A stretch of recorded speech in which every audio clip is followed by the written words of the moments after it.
Let's have some fun. Hey, what's up? I'm Jason, and this channel is for vinyl lovers who want to find something new to listen to, purchase, or avoid.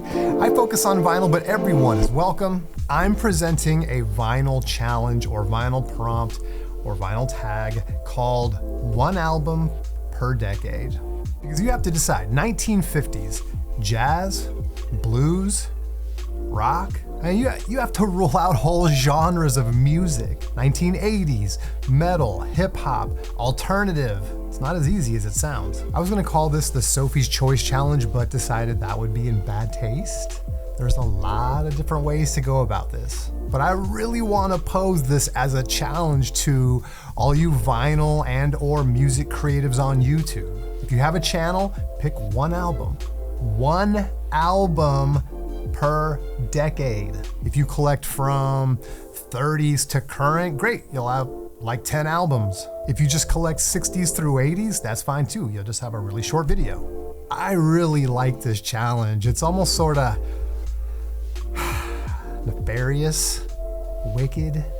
I would love to see your lists and why you picked the records that you picked. Let's jump right in. Okay, my list kicks off in the 1930s, believe it or not.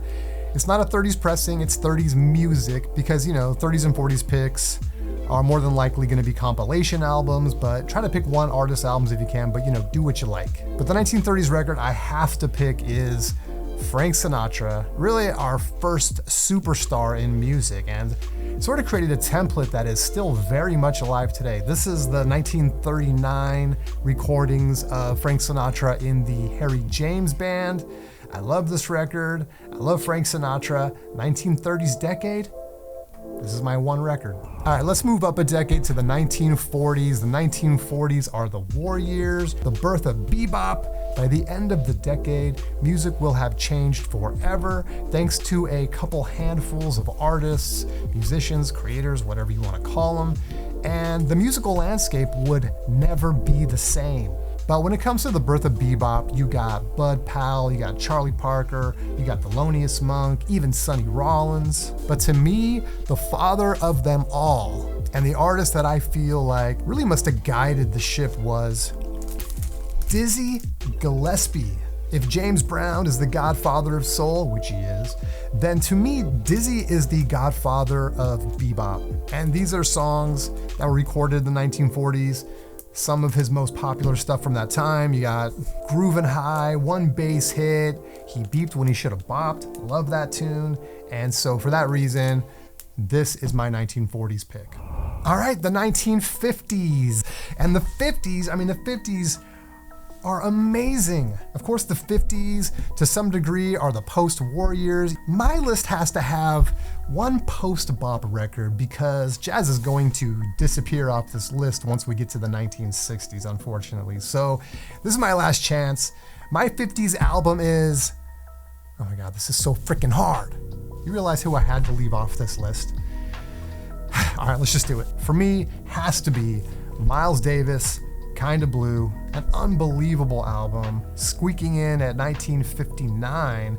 I mean, this record is almost a jazz cliche at this point, probably the best-selling jazz album of all time. We all know the story behind the music, but regardless of all that, whether you're sick of it or whatever, it's a damn masterpiece. It should have made my 10 perfect records list, but I intentionally went jazz-free on that video, which you can watch here. The 1960s, another quantum leap forward in music. You got the British artists like the Yardbirds, the Stones, the Beatles. You got the psychedelic era like the California artists, the Grateful Dead, the Doors, Frank Zappa. Of course, there's Jimi Hendrix. I mean, many tremendous artists that contributed to the music during the 1960s. And I mean, damn, you thought the 50s were hard to pick one record? The 60s is, each of these decades is impossible. Oh, you have the Motown artists. You got jazz artists. I can really only pick one. Okay. You're in a deserted island. You get a case of the finest scotch, all the coconuts you can eat, and one 60s album. And again, we're gonna close out the decade from 1969 on this one. The Beatles, Abbey Road. Even though John Lennon hates it, I love it. It includes Billy Preston on the Hammond organ, which adds so much to this album. What a treat. What a damn treat.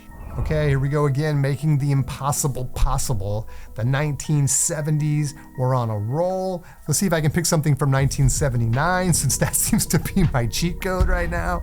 A lot of folks do not like the 70s. The 70s brought us disco and punk and the evolution of elevator music. This is an excruciatingly painful decade to attempt to pick one album from, but that's the rules. You gotta pick one per decade.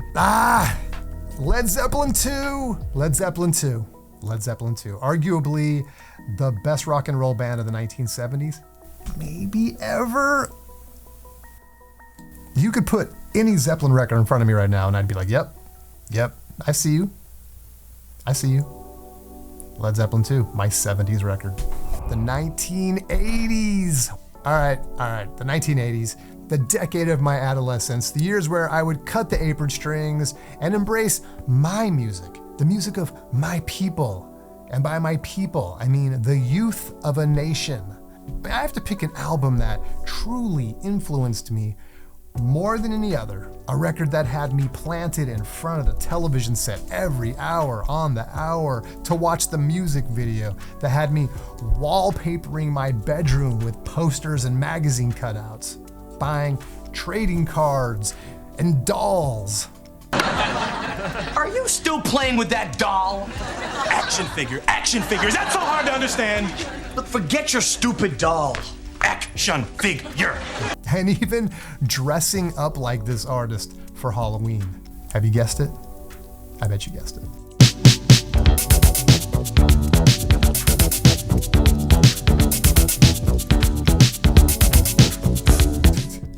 All right, Michael Jackson's Thriller. I mean, come on, Quincy Jones, wanna be starting something. Thriller, Beat It.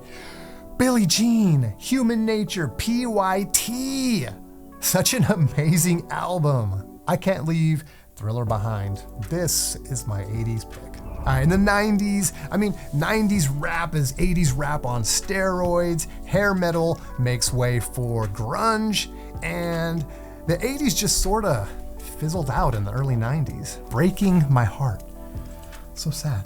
But I have to pick one, and it has to be a record in my collection. If I'm being honest, there are like 3 90s records in this house. But here's the thing about the 90s though. Vinyl was swiftly ushered out to make room for the technologically superior compact disc. And during that time, there was sort of a rock renaissance happening, or maybe more accurately, a rock, hip hop, electronic fusion thing going on. You had bands like Korn, Limp Bizkit, Rob Zombie, Tool, 9 Inch Nails, Rage Against the Machine. The 90s is the decade where I spent my 20s, so I really had one foot in the 70s, one foot in the 80s, one foot in the 90s. I know that's 3 feet, just let me have this. But nonetheless, I only own like 3 of them on vinyl, so I'm going with Pearl Jam's 10. Let's go over some of the tunes, shall we? Even Flow, Alive, Black, Jeremy. It's just a classic album that just ages better and better as time goes by. So this is my 90s album. The 2000s. Initially this was gonna be super easy because I thought I only had one record from the 2000s, which is a record that showed up on my last video. But I forgot that I have an entire catalog of another artist, and I just adore their music. I'm talking about Boards of Canada. And the album I picked was Gio Gotti. Boards of Canada is an electronic duo whose work is largely influenced by outdated media and electronic music from the 1970s. They incorporate vintage synthesizer tones, samples, analog equipment, hip-hop inspired beats. They are a phenomenal team, and if you haven't heard them, and particularly if you were a child in or around the 1970s, Boards of Canada has managed to bottle up that era into their music. A tear might even come to your eye. That's my 2000s pick. Boards of Canada, Gio Gotti. Okay, that's it. See, that wasn't so bad. Yes, it was. This was a hard video, but there's 3 channels that I would love to see tackle this prompt. If you do decide to accept this mission, tag 3 more channels. All right, the first channel I want to tag is Happy Hippie the Vinyl Guy. Rod, I would love to see your list, man. All right, next on the list for this challenge is Concert Buddy. Calling you out. I want to see it. 1 decade, 1 record. All right, the last one is Dylan with Noble Records. He's got a big channel. I'm sure he doesn't even know about me, but dude, I would love to see this guy's picks because I've never seen anyone with such a diverse collection of vinyl and such a wealth of knowledge of so many different kinds of vinyl, deep cuts in all genres. I want to see your list because I think it would be most painful for you. If you don't have a YouTube channel, you can still play along. Just leave your picks in the comments section and we'll all just imagine your face as you anguish over what records to leave off your list. Anyway, if you like this content, consider subscribing and hitting the like button. I really appreciate you watching and I will see you next time.